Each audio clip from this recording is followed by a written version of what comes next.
Имате въпроси за Hikvision AcuSync MVR? Ето бързи отговори на няколко от най-често задаваните въпроси за новата технология за интелигентно видеотърсене.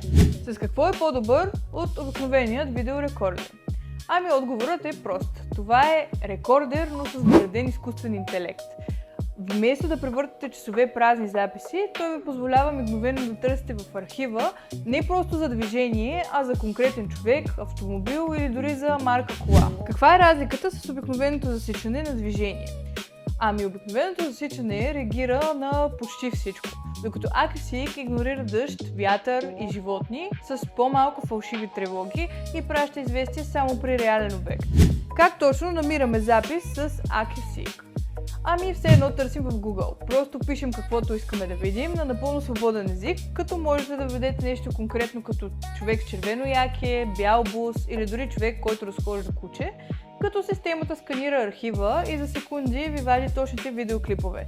Не са нужни технически познания, ако можете да го опишете, AcuSync може да го намери.